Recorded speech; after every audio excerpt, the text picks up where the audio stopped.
Hello, and welcome to this episode of Felonious, a podcast where we discuss the realm of true crime. From chilling cold cases to the wild and wacky, we'll explore it all with a perfect blend of seriousness and humour. My name is Emma. And I'm Nazia. To keep up to date with what's coming up, be sure to follow us on Instagram at felonious.pod and visit our website feloniouspod.com. We hope you enjoy this episode, so let's get to it.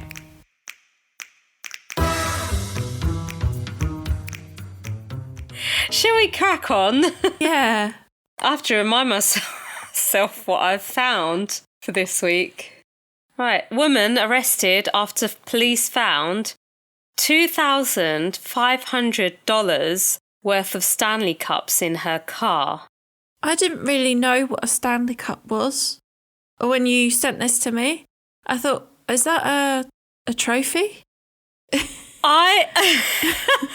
I only know what it is. I think because of mainly Instagram, probably TikTok, now that I'm using TikTok. But yeah, I think it's from what I understand, in America, there's the latest craze of Stanley Cups. And I remember vaguely, not long ago, they became popular because someone's car, I think it was their car, caught on fire, and the only thing that survived intact was the Stanley Cup.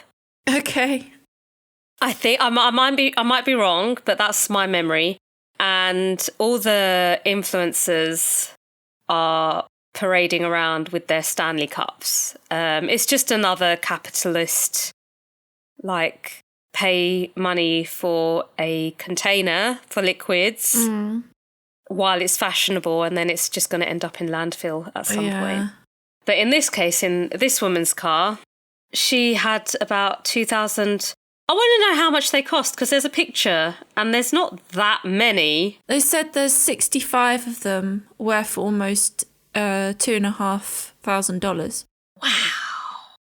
I'm just good, because I can't do the maths. I'm going to Google. Yeah, I can't do the maths. How much is a Stanley Cup? Because my arithmetics isn't great at the best of times. What? The highest price is $111.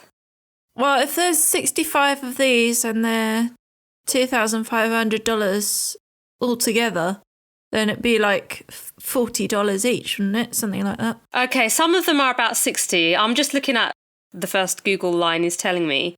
But I think the average price is about $60, maybe. That's insane. It's just to hold water, well, drink, I guess it insulates. But you can buy... Look, most people, in general, already have a thermos or water cup or even those steel bottles. And I guess, the Stanley Cup is just because it's popular, because it's all over social media. Yeah, and they come out with, like, their limited edition ones, I guess. But they're so big. They're so impractical. She was quite brazen in the way that she did it. She had a shopping cart full of them, and she just left the store without paying and refused to stop for the staff who were trying to get hold of her. And she just stuffed them all in her car and drove off. I mean, yeah, that is pretty brazen. What did she think was going to happen? No idea. Like, what would she do with all those? I mean... Sell them? Yeah. Because, that's quite a lot of money.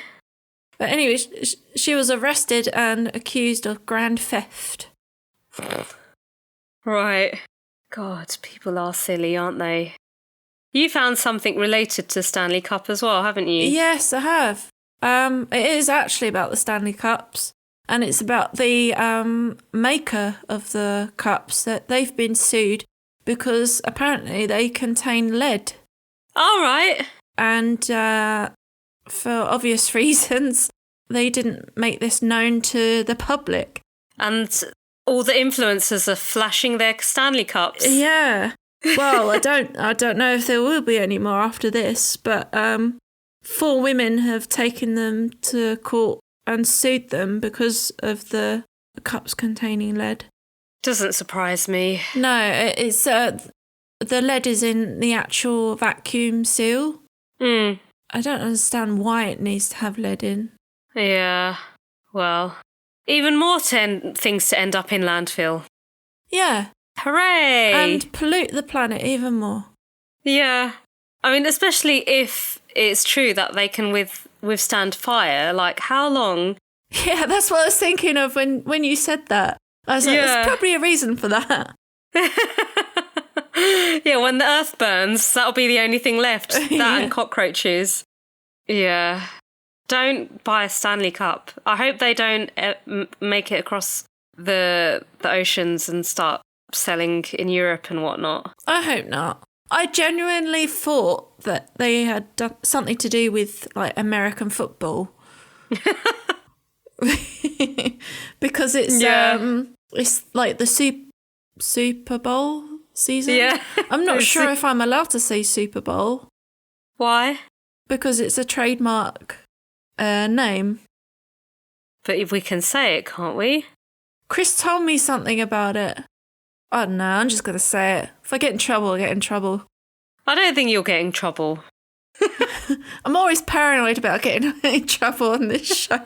It's fine, we're not going to get in trouble.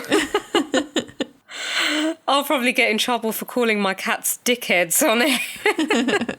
It's because they are. Well, Lockie is. You'll have the French equivalent to the RSPCA on your door. Exactly. Verbally abusing my animals. Speaking about animals, the next find. Oh, yeah. So, Indian police clear a suspected Chinese spy pigeon after 8 months in bird lockup. So, in New Delhi, Indian police in May 2023, yes, we're in 24 now, gosh. So in May 2023, it was captured near a port in Mumbai with 2 rings tied to its legs, and it was carrying words that looked Chinese. The police suspected that it was involved in espionage and took it in. But yeah, it was sent to an animal hospital. However, it turned out the pigeon was an open water racing bird from Taiwan that had escaped and made its way to India. And then the bird was transferred to the Bombay Society for the Prevention of Cruelty to Animals, and it's recently been set free. And in 2020, in Kashmir, a pigeon was released belonging to a Pakistani fisherman after a probe found that the bird, which had flown across the heavily militarised border between the nuclear-armed nations, was not a spy. And before that, in 2016, another pigeon was taken into custody. Have they actually ever found a pigeon that's been accused of, that has actually been used for espionage? Well, what have they got against pigeons? People, just stop using pigeons for anything. Let them be. I know they get a bad rep. They're like, people call them rats with wings or whatever. But, like, just leave them alone. Do you know that they're in every continent apart from... the really cold ones? Yeah. Oh, that makes sense. It's going to be parakeets next. Because they're the new pigeons, aren't they? You see them everywhere now. Mm. We used to hear them when I lived in Chiswick. Because there was a big group of them in Richmond Park. Yeah, they're all over London now. They make one heck of a noise when there's a flock of them. Was it last year? I was walking around the field not far from my home, and there's a chateau with a bit of like woodlands, and Alex and we saw a group of parakeets terrorising a red squirrel. Like, they were literally bullying this squirrel. The squirrel was just running away and being chased by a bunch of parakeets. Just keeping an eye on your cat. It's okay, he's on the sofa. He's just trying to look for trouble. He heard us talking about parakeets and thought he might as well get involved. But yeah, there was a red squirrel being bullied by a bunch of parakeets. I felt really sorry for the red squirrel, because you don't see many red squirrels.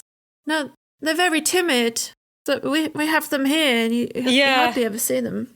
But yeah, these parakeets were just being a bunch of dickheads and bullying this squirrel.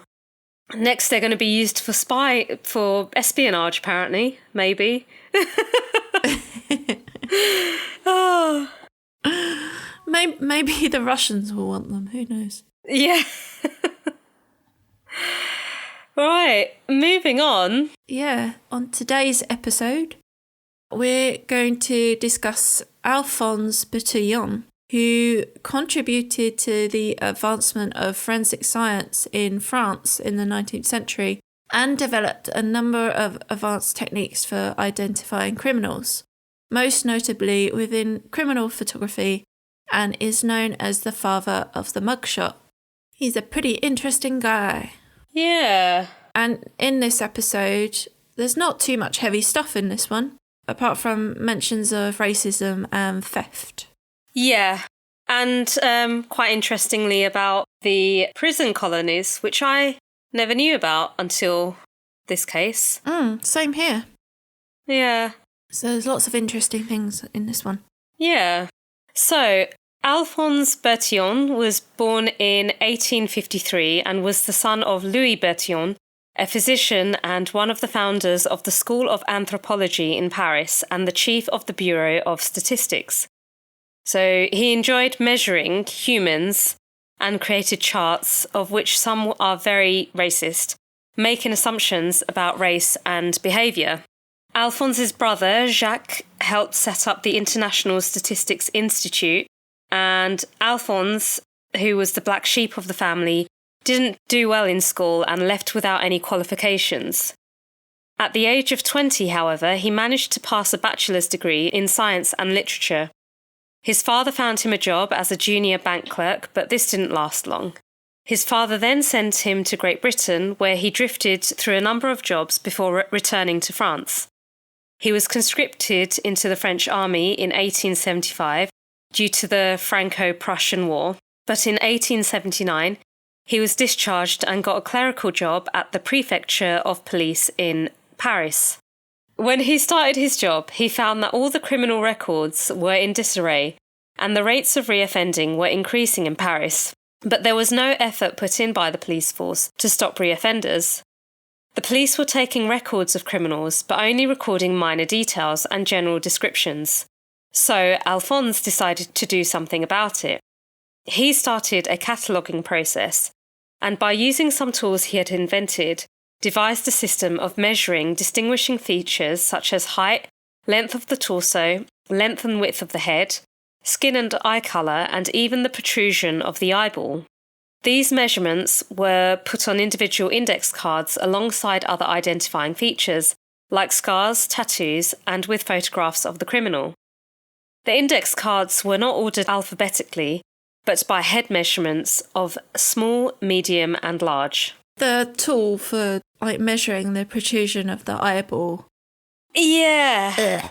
I haven't seen it. Maybe I have and I can't remember it. I'm not going to Google it now. I get really weird about eyeballs. I suppose it's a very specific detail to measure.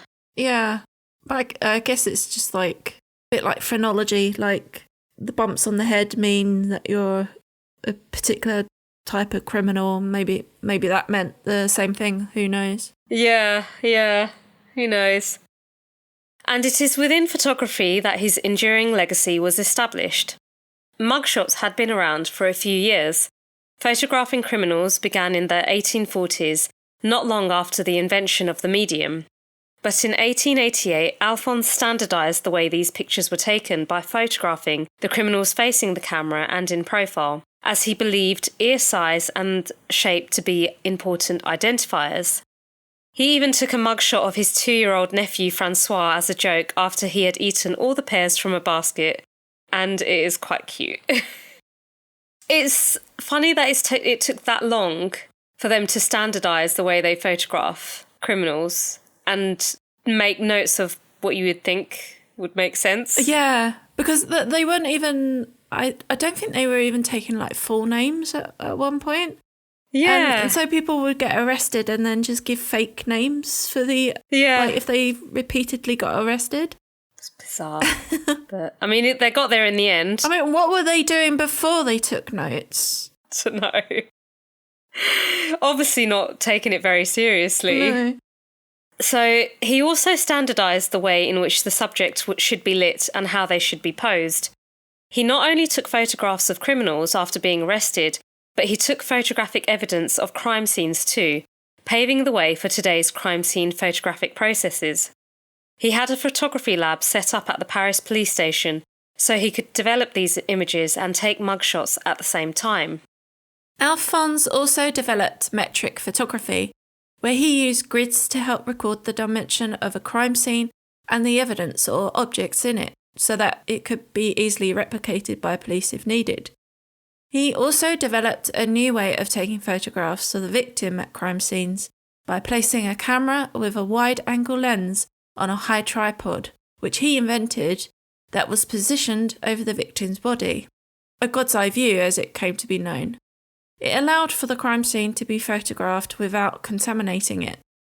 Alphonse's assistant, Rodolphe Archibald Rice, perfected this practice and even photographed close-ups of the victim's clothing, wounds, identifying features, and fingerprints. He is credited by some as the pioneer of macro photography. Alphonse's new system of identifying repeat offenders was ridiculed at first by the people he worked with. They thought he was too eccentric, and he didn't really make any friends at work. His boss then retired, and his replacement became interested in Bertillon's system. The new boss gave him 3 months to prove that his system could work, and it did. In 1884, his system helped identify 241 repeat offenders. As his database grew, he had some great successes. I wonder that he didn't have friends, probably because they had to actually do their jobs properly for once. Have they ever done their job properly? Yeah, that's true. French society was in fear of bomb plots devised by anarchists at the time. Bertillon was able to catch one of the most famous ones, who was named Ravachol. Ravachol had planted 2 bombs in the city centre which exploded and caused great panic. Ravachol was tried, convicted, and sentenced to death by guillotine. Bertillon received the Legion of Honour for his work in catching him. Another interesting case was that of a swindler named Simon. He was pronounced dead after escaping a penal colony in Cayenne in South America. He and a friend had used a canoe, and it was just assumed that they never made it out alive, as a body had been found on the coast with very bad head injuries, and it was wearing Simon's clothes. A few years later in Paris, there was talk of a well-to-do financier named Vernet. The head of the Paris police believed that Vernet was actually Simon, and so the police sought out a plan to get Vernet's measurements to prove their theories. The police, unbeknownst to Vernet, arranged a societal event, one they knew Vernet would attend. As part of the entertainment, they got Bertillon to perform his measurements on members of the audience. Vernet tried to avoid being picked, but the audience encouraged him onto the stage. And surprise, surprise, the measurements matched. Vernet was Simon.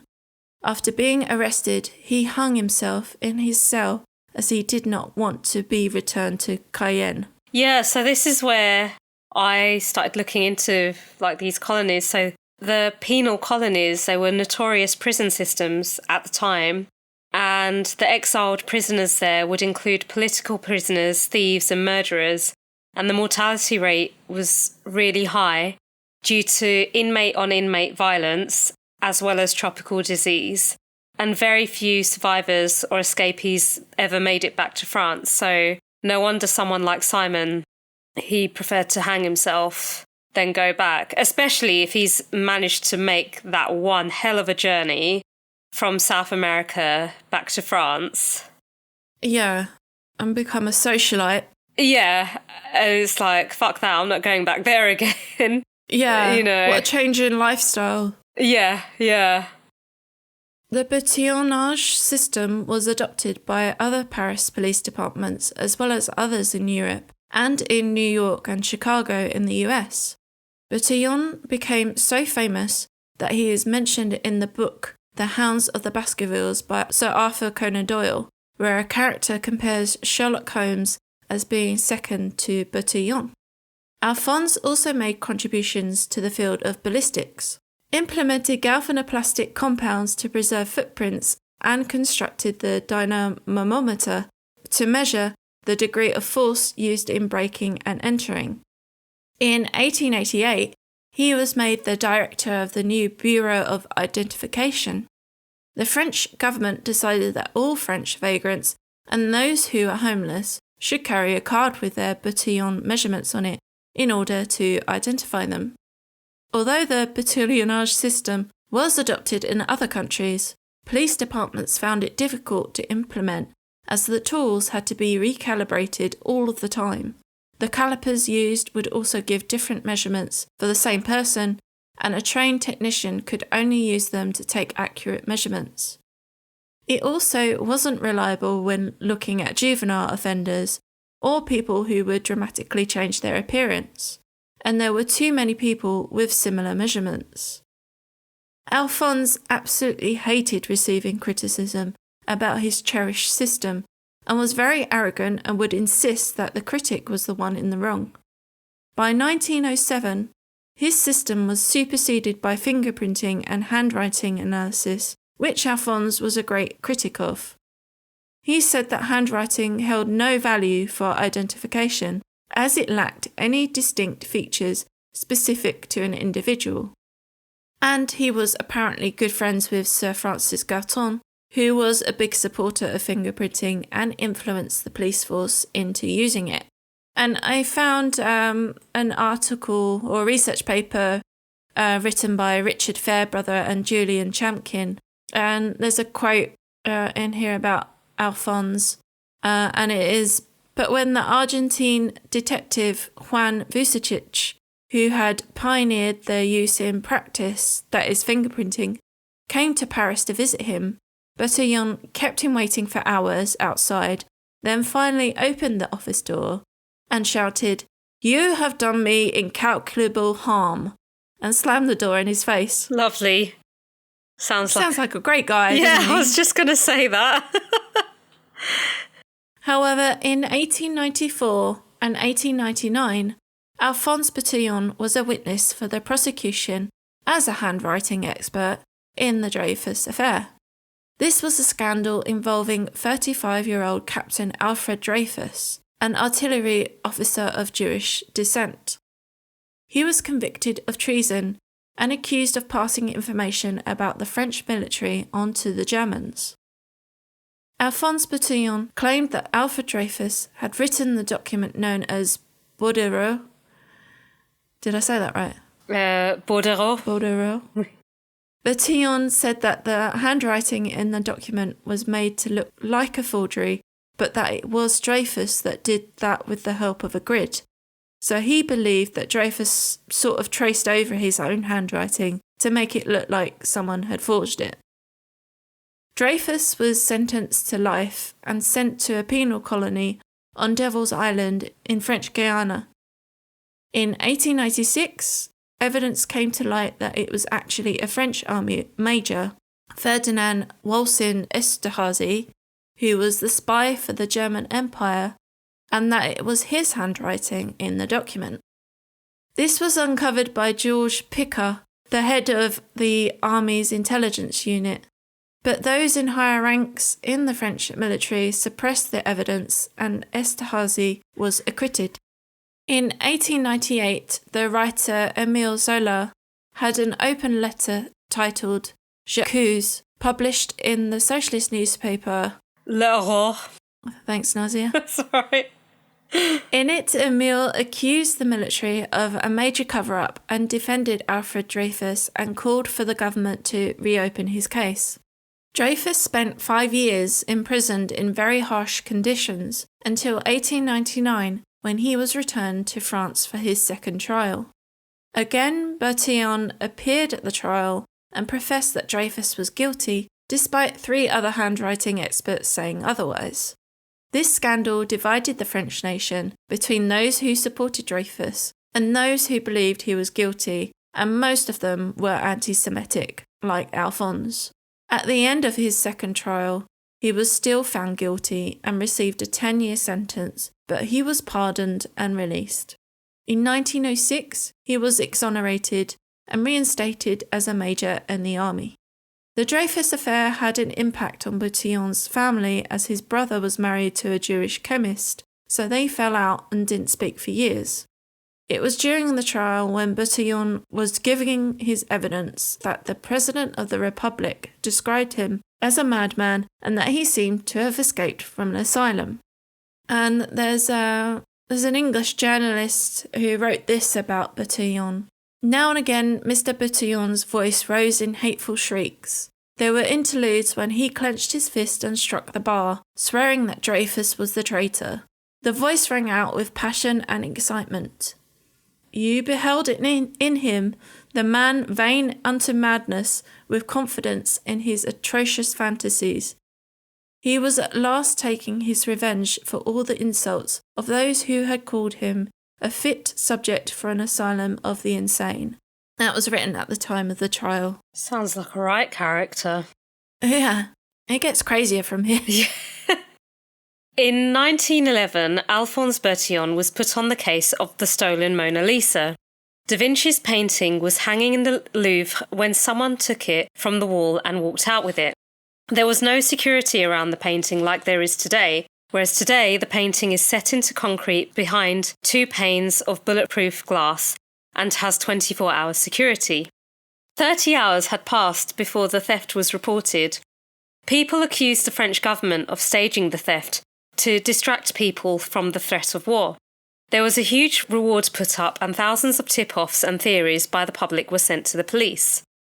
Alphonse, although still a critic of fingerprinting, took the prints of the 257 employees working at the gallery on the day of the theft. A security guard found the wooden frame of the painting on some stairs, and it held 1 thumbprint. It turned out to be a left thumbprint, and Alphonse's fingerprint collection only contained right thumbprints. He also had too many prints in his archive to look through, about 750,000, which is why he took the fingerprints of the gallery employees. For someone against fingerprinting so much, he had a lot on file. Yeah. Yeah, but he only did the right hand, so... Yeah. Picasso and his friend Apollinaire, who was the creator of Cubism, were even suspects. Apollinaire did admit to stealing some figurines as a prank in the past. At the time, Picasso and his friends were considered troublemakers and would often walk the streets of Paris drunk and shooting pistols in the air. Picasso and Apollinaire were nearly run out of France. Picasso betrayed his friend when questioned about another art theft. He was asked if he knew Apollinaire, to which he said, "I have never seen him before." 45 years later, Picasso admitted his guilt for betraying his friend. The Mona Lisa was reported as being seen on the Swiss border, on a train to Holland, and on a steamer to South America, and in an apartment in the Bronx in New York. But it was discovered that the painting was hidden for 2 years in a trunk with a false bottom, hidden under a bed in Paris, less than 2 miles from the Louvre. The thief was an Italian named Vincenzo Perugia, who was a house painter, mason, and aspiring artist. He had been working at the Louvre to replace some glass around the time the painting went missing. Police interviewed him in his apartment situated 2 miles from the Louvre, and he said that he had been elsewhere on the day of the theft, but the Mona Lisa was hidden in a trunk underneath his bed, underneath the police's noses. In December 1913, Perugia wrote a letter to an antique dealer in Italy. He stupidly believed he would receive a reward for returning the Mona Lisa to its homeland. The antique dealer got in touch with the director of the Uffizi Gallery in Florence, and they arranged a meeting with the thief, Perugia, in Milan. The gallery director authenticated the painting and encouraged Perugia in leaving it with them for safekeeping, which he agreed to do. The Italian police were then notified and Perugia was arrested. In court, he said he stole the painting in an act of patriotism, and so he got a lenient sentence. On the 5th of June 1914, he was sentenced to 1 year, 15 days, but he only served 7 months. The Mona Lisa was returned to France in 1917 after a brief tour of Italy. In 1914, Alphonse was nominated to be awarded the Rosette of the Legion of Honour. The condition of the award was that he had to acknowledge his error in the Dreyfus case, but he refused. Alphonse Bertillon died later that same year. Although Bertillon's system of measurements fell out of favour when fingerprint evidence appeared to be more reliable, his system is kind of still used today in the field of facial recognition. Algorithms can be applied to images captured on CCTV to identify wanted individuals, and they work by looking at distances between key points on a face, which is then compared to a database full of other images.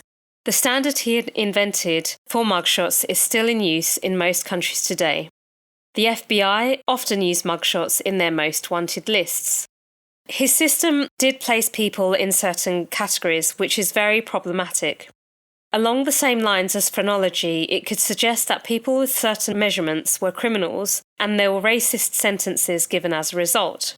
In Chicago in 1920, the sociologist Ernest Burgess used the Bertillon data and added race as an element in order to build a formula for sentencing and parole decisions. And the Nazis used a very similar system to identify if someone was Jewish or had Jewish ancestry. I actually remember learning about that in school. One of the few things are. Yeah. But Bertillon himself refused that his system does this. He was interviewed in 1894 by the American magazine McClure's, and he said, "I do not feel convinced that it is the lack of symmetry in the visage, or the size of the orbit, or the shape of the jaw, which make a man an evildoer." Going back to fingerprinting, Bertillon said that his measurements were more reliable than fingerprints. But he was proved wrong in 1913 in London when identical twins, Ebenezer Alfred Fox and Alfred Ebenezer Fox, yes, those were their names. I have mucked up parents. Yeah, they obviously just couldn't be asked to be imaginative. Fucking hell. Sorry. So, yeah, they were part of Sir Henry Edwards' experiment to see if people could be identified by their fingerprints. Both twins would give alibis for each other. Their Bertillon measurements were the same, surprise, surprise, but their fingerprints told them apart. There was a similar case that happened in America in 1903. A Will West was arrested and measured using the Bertillonage system, and it identified him wrongly as William West, who had been arrested for murder 2 years previously. William West was still serving his sentence at the same prison where Will West was taken to. Wow. Fingerprinting superseded Bertillon's system as they were quicker and easier to obtain than all the body measurements Bertillon stood by. Also, fingerprints are left on surfaces, so it is easy to say whether or not someone had been at the scene of a crime. And even easier now with DNA. But because of Bertillon's stubbornness and arrogance, France became one of the last countries to adopt fingerprinting. Did not know that until this case, by the way. Yeah, same here. I was surprised by that. Yeah, but, you know, doesn't surprise me, France being France. It's just typical French behaviour, isn't it? Stubborn. Yeah, I guess Sorry so. to any French listeners. I can't really comment. I don't live there, so... No. So I pulled some famous mugshots from the interwebs. Yeah. And I found one of Tim Allen, who in this mugshot kind of looks like Nicolas Cage in Raising Arizona. I haven't seen that movie in so long. I haven't seen the movie, but I know the picture. It's just Nicolas Cage with like a moustache and he's holding the plaque with his details on it. Oh, it's a good movie. One of the very few Nicolas Cage movies that I would actually recommend. Oh, okay. I'll have to give it a watch. Yeah. But, so Buzz Lightyear was arrested for the possession of a lot of cocaine in 1978. The 25-year-old was arrested in Michigan airport and faced a life sentence because he was carrying 650 grams of coke. Nice. And not the drink, the drug. The powder. Yeah. He ratted out 21 people he was working with and received a 5-year sentence. He said that comedy saved him while he was in prison. Well, that's true. Yeah. The next one that we have is James Brown, the musician, who was arrested in 2004 at the age of 70 for domestic violence against his 33-year-old wife, Tommy Ray Brown. He was arrested multiple times for domestic violence against a number of his wives. In 2004, he pled no contest and paid a $1,000 fine. He looks like, the crazy professor. From Back to the Future. Yeah, with his hair going everywhere. Yeah, he looks like a black version of, I forgot the name of the professor. Back to the Future professor. People would be screaming if there aren't any listeners out there. Our last one is Jane Fonda, the actress, who was arrested in 1970 as she was falsely accused of drug smuggling.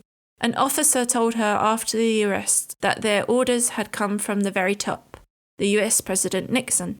Unbeknownst to her, she was being surveilled by the FBI and CIA because of her anti-Vietnam War stance and activism. Her phone was even tapped. The powerful mugshot inspired thousands of women and men to ask their hairdressers for a hairstyle similar to Jane's. Jane has been arrested 5 times since the 1970s for protesting about climate change. It appears she is proud of her mugshot as she has it appear on items such as mugs and t-shirts on the shop on her website. Thank you to the authorities for giving her that material to profit from. It's quite a... it's quite a famous image, isn't it? Yeah, good for her. Yeah, but I didn't realise that she was being followed by the FBI and CIA, which was ordered by President Nixon. Yeah. That's insane.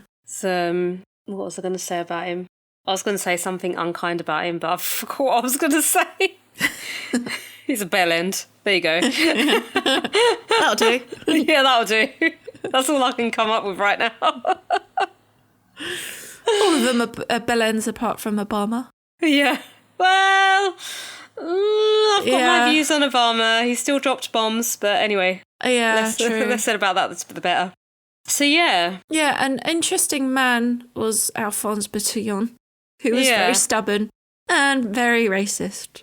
It's interesting that his ideas about photography and making notes while you're arresting people still exist today. Yeah, I mean, for all his faults, which there were many from the looks of it, he still did something that hadn't been done before, which was like including the crime scene photography, taking down details of people, like physical traits, even though a lot of those physical traits can be changed, especially nowadays. And, he had some involvement in other like crime scene processes. So, yeah. It's just a shame that he was so against fingerprinting, but that's what happens when you have your head so far up your backside. Yeah, I just found it really funny how he was so against handwriting, how he didn't believe it would be like a great identifier. And yet he was the handwriting expert on the Dreyfus Affair. Yeah, exactly. But disagreeing with the actual handwriting experts. That was like three of them. Yeah. Yeah. And, his mugshots are still taken today in this day and age. And there are some great mugshots out there. Yeah, but a lot of celebrities are having a difficult time, especially if they've, they got arrested in their youth and now they're older. They don't really want that hanging over them. Apart from Jane Fonda.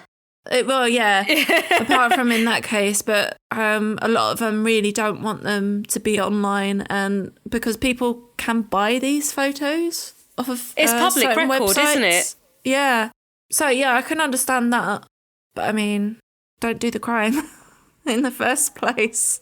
It's what happens if you do something, especially if it's a criminal activity. That's the consequence. But I have read that some people have become famous after their mugshots have gone viral. Yeah, so there was this guy, he became a model. Yeah. Yeah.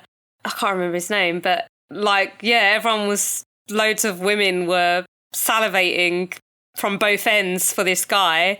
Yeah, so he gave up his criminal career, so to speak, to become a model. Yeah, I can't remember his name. I don't know if they're still together, but I know he dated the heiress of Topshop briefly. Okay. Or at some point. He was connected with her after he got famous and became a model. I'm just going to look him up now. Jeremy Meeks. Yeah, that's it. I knew it was a funny name. Yeah, a former gang member. Yeah. And in 2014, he was arrested. And after that, his mugshot went viral. And he became a model. Yeah. And he apparently did... It was Chloe Green. That's the heiress of... I don't know if they're still together. Or maybe they're not. But he dated her for a bit. So, he's doing all right for himself, considering. Yeah. Oh, and guess what? What? He's born on your birthday. No shit. Yeah. Not the same year, but... Oh, he's a bit older. Yeah. He's 40 years old. Wow, we share the same birthday. Who knew? It's all right for some, isn't it? He's got a book out called Model Citizen. I wonder who ghostwrote that. Which is the autobiography of Jeremy Meeks. Of course. So yeah, that was Alphonse Bertillon. Yeah. C'est la vie. C'est la vie. C'est la vie, c'est la vie. Chris is right, I do say things incorrectly. Well, next episode, I'll be the one saying things incorrectly because we're going to be going into your ends. Yeah, it's my neck of the woods. Yeah, you said that correctly. You hear that, Chris? Yeah, see, I can do it. Yeah, next episode we're going to be discussing Sture Bergvall, or also known as Thomas Quick, who was Sweden's worst serial killer. Or was he? Yeah, this is most likely going to be more than one part. Yeah, I think this will be at least a two-parter. It's a crazy one. Absolutely crazy. And I haven't even finished reading the book yet, whereas you have, so you know what happens till the end. Yeah, but it's an interesting one.